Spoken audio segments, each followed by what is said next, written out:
హనుమకొండ జిల్లా ఎలకతుర్తి నిర్వహించబోయే బీఆర్ఎస్ రజతోత్సవ సభకు పోలీసుల నుంచి ఎట్టకేలకు అనుమతి లభించింది.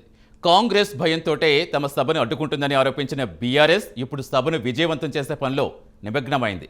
నా భూతో నా భవిష్యత్ అనేలా సభ నిర్వహించాలని బీఆర్ఎస్ ప్లాన్ చేస్తోంది.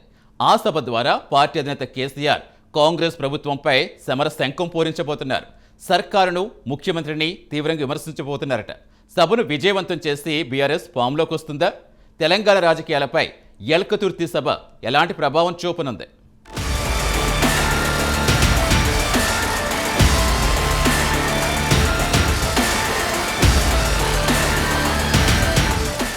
వరంగల్ జిల్లా ఎలకతుర్తిలో బీఆర్ఎస్ రజతోత్సవ సభకు పోలీసులు అనుమతి మంజూరు చేశారు. ఈ నెల 27న సభ నిర్వహించాలని పార్టీ నిర్ణయించింది. మొదట పోలీసులు ఈ సభకు అనుమతి నిరాకరించారు. దీంతో బీఆర్ఎస్ నేతలు కోర్టును ఆశ్రయించారు. కోర్టులో విచారణ కొనసాగుతుండగానే పోలీసులు అనుమతి ఇవ్వడంతో హైకోర్టులో దాఖలు చేసిన పిటిషన్ను బీఆర్ఎస్ నేతలు ఉపసంహరించుకున్నారు.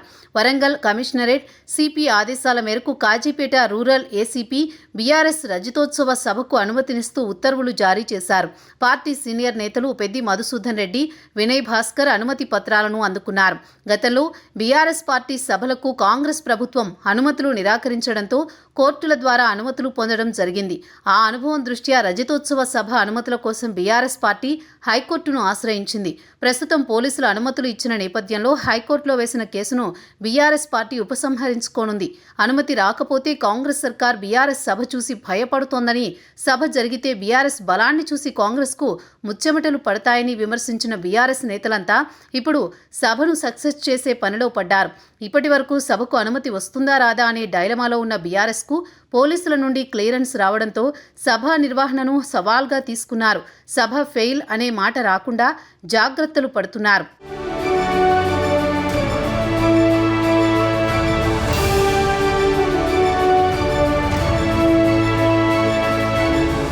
బీఆర్ఎస్ 25 ఏండ్ల ప్రస్థానాన్ని అద్భుతంగా ఆవిష్కరించేందుకు హనుమకొండ జిల్లా ఎలకతుర్తిని ఎంపిక చేశారు. లక్షలాది మందితో తలపెట్టిన రజతోత్సవ మహాసభ నిర్వహణకు ఏర్పాట్లు మొదలయ్యాయి. బీఆర్ఎస్ అధినేత కేసీఆర్ ఆదేశాలతో గులాబీ పార్టీ నాయకులు, శ్రేణులు మహాసభ విజయవంతం కోసం సిద్ధమవుతున్నారు.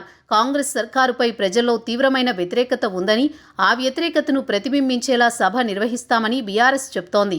పార్టీ శ్రేణులు, అభిమానులు, తెలంగాణ వాదులు లక్షలాదిగా తరలివచ్చేలా ఏర్పాట్లు చేస్తున్నారు. మొదట రజతోత్సవ మహాసభ జరగనున్న వరంగల్ పోలీస్ కమిషనరేట్ పరిధిలో సిటీ పోలీస్ యాక్ట్ 30 అమల్లోకి తెచ్చారు. అనంతరం వరంగల్ పోలీస్ కమిషనరేట్ పరిధిలో నెల రోజుల పాటు ర్యాలీలు, సభలు, ఊరేగింపులను నిషేధిస్తున్నట్లు వరంగల్ సిపి ఉత్తర్వులు ఇచ్చారు. ఈ ఉత్తర్వులు నెల రోజులు అమల్లో ఉంటాయని పేర్కొన్నారు. బీఆర్ఎస్ సభ నిర్వహణ సమయంలోనే సభలు, ర్యాలీలు, ఊరేగింపులను నిషేధిస్తూ ఉత్తర్వులు ఇవ్వడంపై ప్రజలు, ప్రజా సంఘాలు, ప్రజాస్వామిక వాదులు, బీఆర్ఎస్ శ్రేణులు మండిపడ్డారు. దాంతో పోలీసులు సభకు అనుమతించారు.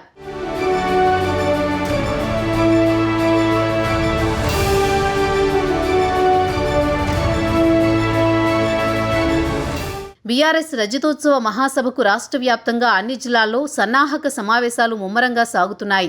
చేవెళ్ల, షాద్నగర్ సెగ్మెంట్లలో సన్నాహక సమావేశాలు పూర్తయ్యాయి. మహేశ్వరం ఎమ్మెల్యే సబితా ఇంద్రారెడ్డి, బీఆర్ఎస్ జిల్లా అధ్యక్షుడు మంచిరెడ్డి కిషన్ రెడ్డి ఆధ్వర్యంలో జిల్లా స్థాయి సమావేశాన్ని నిర్వహించారు. అన్ని జిల్లాల్లో నియోజకవర్గాల వారీగా ప్రత్యేక సమావేశాలు జరగనున్నాయి. అధిక సంఖ్యలో ప్రజలు రజతోత్సవానికి స్వచ్ఛందంగా తరలి వెళ్లేలా చర్యలు తీసుకుంటున్నారు.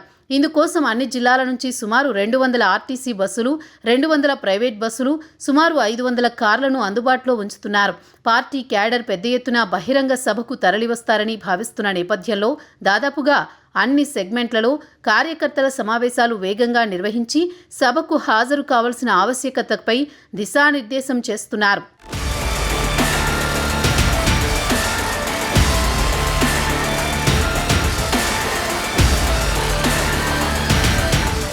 బీఆర్ఎస్ రజతోత్సవ సభ సందర్భంగా అన్ని నియోజకవర్గాల్లో సన్నాహక సమావేశాలు ఏర్పాటు చేస్తుండటంతో గులాబీ దళంలో కొత్త జోష్ కనిపిస్తోంది.